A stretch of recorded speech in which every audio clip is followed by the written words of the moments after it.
Welcome back. Let's go to the fourth lecture of efficient market hypothesis and portfolio analysis.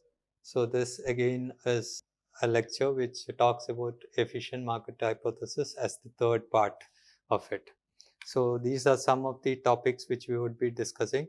What are the advanced critics? What are the behavioral biasness which you normally see in financial market?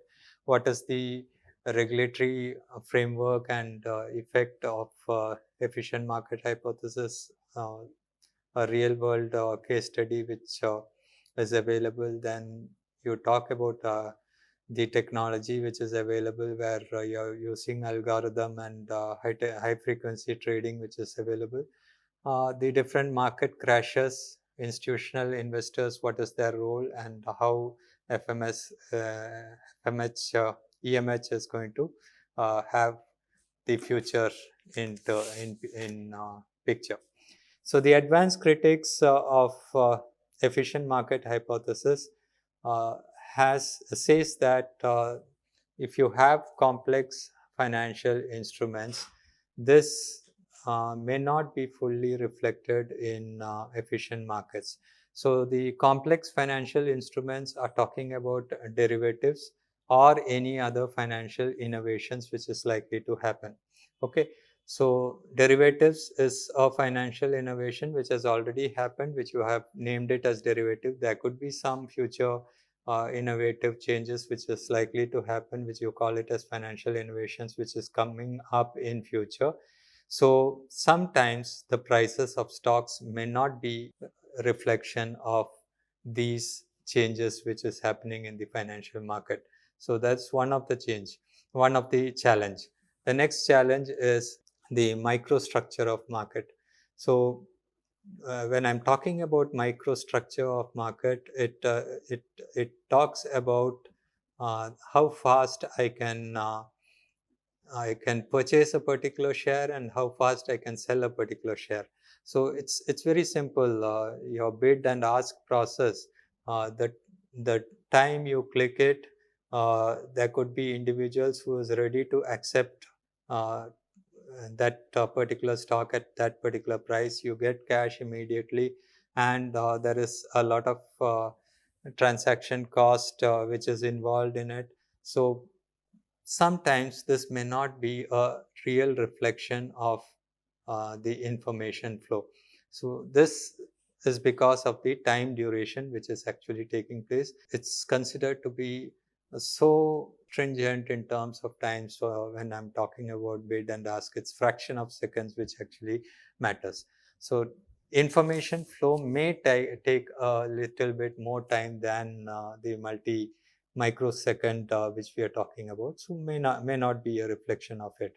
So the assumption of EMH is that the market should be frictionless, and in real term you cannot call this to be frictionless. There are lots of complexities, and because of these complexities inefficiencies can happen in the market.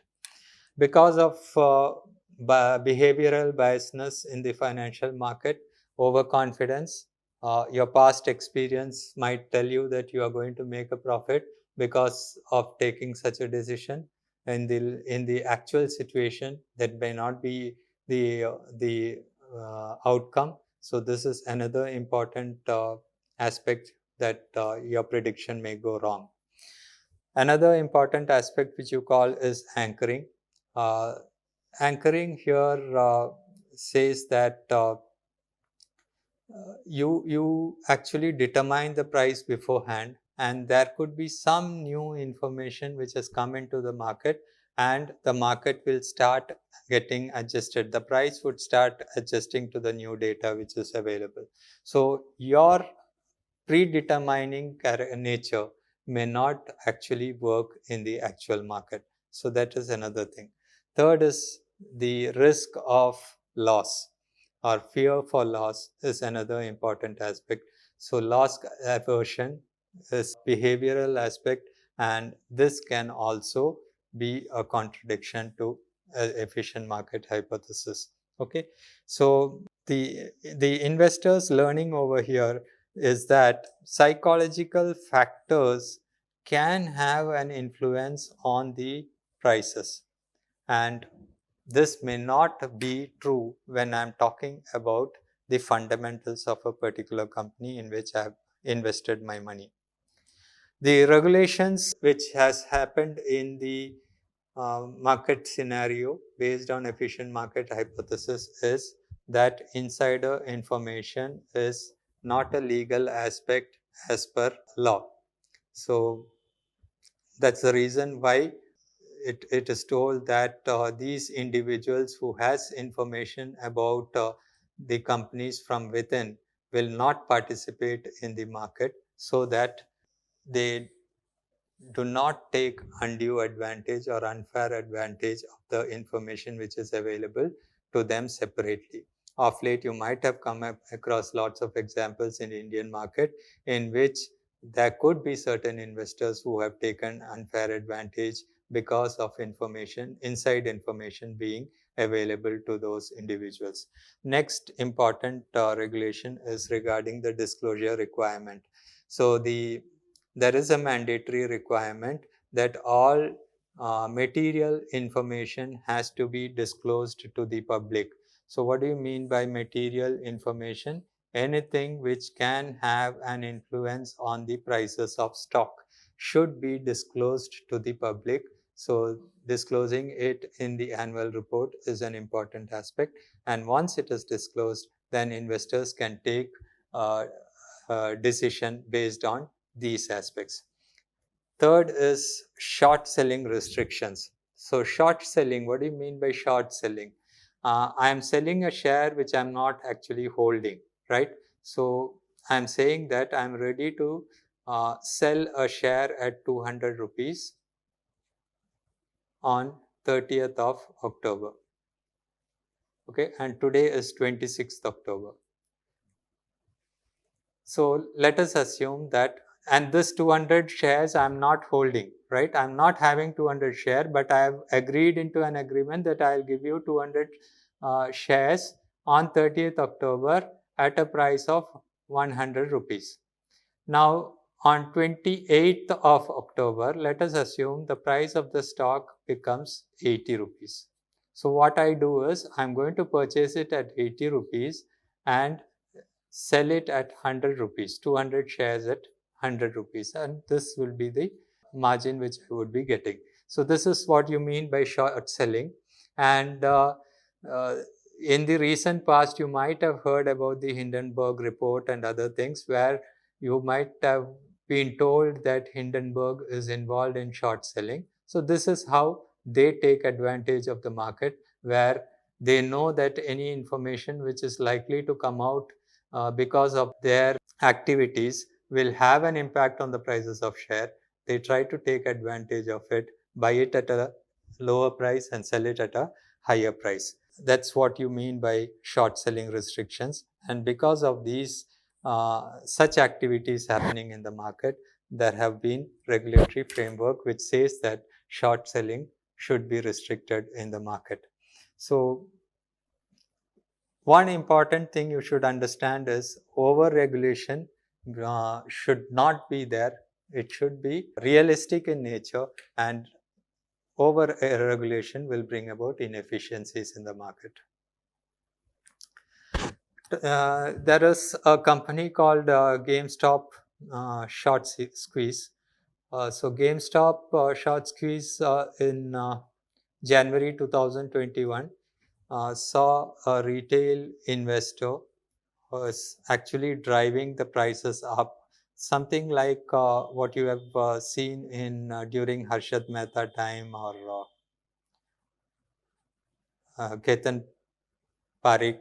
So these are certain individuals who might have taken advantage. So real world case study may, you can also consider these to be part of it, where the prices of stocks are actually driven up by bringing about large institutional selling or short sales being taken up. So Hindenburg could also be a real-time example of how the efficient market hypothesis did not work in real-world scenario. What is the impact of efficient market hypothesis? The retail investors have the power because all social medias and other things, their tip, and accordingly the prices have been behaving, and the market is considered to be rational in imbibing those information. That is price distortion means the intrinsic value is not actually depicted in the actual market price. So this is a temporary market inefficiency which is likely to happen, and that is also visible in the normal market as case studies for us to understand how it has been working. This is again a futuristic thing where we have already started on algorithmic trading and high frequency trading which is there. So here what is happening is your human brain may take a lot of time to take a decision, whereas if you have constructed algorithms, it would give you information as to how which stock to purchase, which stock not to purchase based on tick by tick data. In milliseconds you can identify, and based on that you can either purchase a share or sell a share, and this is again considered to be a good thing in an efficient market because information flows are imbibed faster, and you can take you cannot take advantage of purchasing it in one market at a higher price or lower price and selling it in another market at a higher price. So arbitrage opportunities are reduced. The next important thing is high frequency trading. High frequency trading, it talks about small inefficiencies which is prevailing in the market because of mere seconds or milliseconds which is likely to happen. So I told you the faster with algorithmic trading, the faster decision could be made, and that's again considered to be good in an efficient market.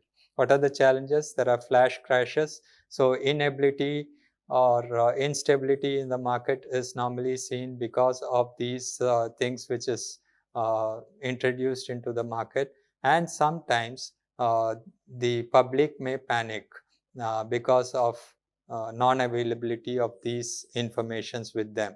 So in such situations, you can find there is a sharp fall in the prices of stocks, which is likely to happen. So this is another important drawback because of this.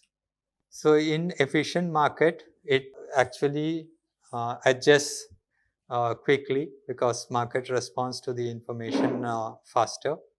The limitation of efficient market is that it can have long-lasting psychological impact, and it can create certain bubbles in the market. So that's another important aspect which should be considered. What's the role of institutional investors? Institutional investors actually can be considered as part of mutual funds or asset management companies which takes care of mutual funds, which takes care of pension funds and other things. So they are not retail investors, they are institutional investors who actually purchase in bulk these particular stocks, and they can also change the pricing because of bulk purchases. The markets may move based on their behavior.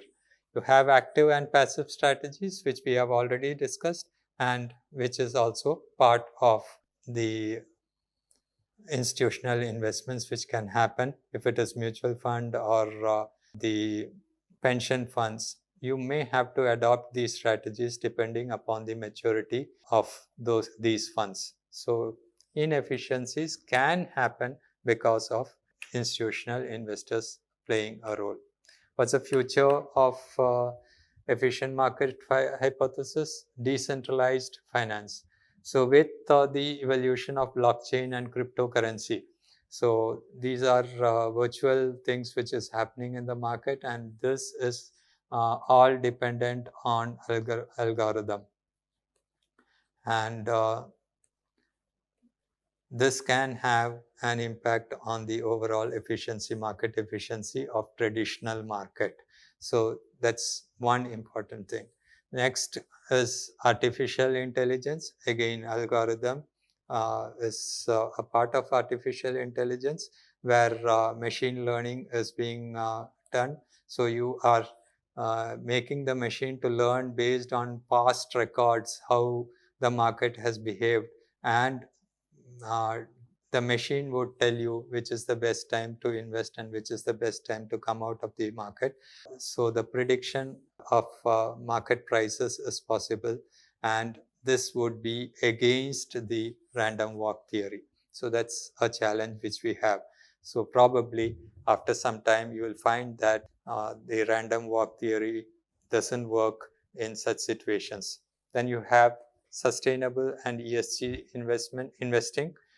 This is another important aspect which we have discussed in earlier chapter, where I told you that environmental, social, and governance is an important aspect.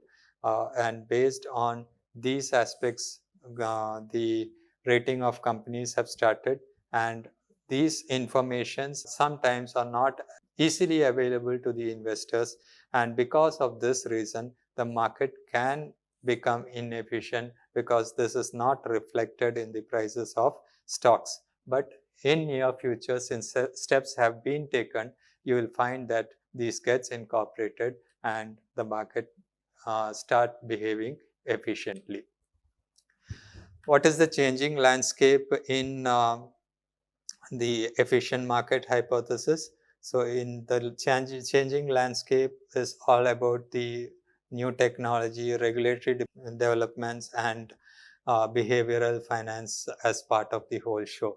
So in a nutshell, if I'm going to talk about this particular lecture, I'm trying to tell you that efficient market hypothesis as well as random walk theory is going to be going to be challenged because of new technologies coming into the purview, where individual decisions are being made with the help of technology, where algorithm trading is available, where artificial intelligence is available, and probably there could be many more technologies which is likely to come in future.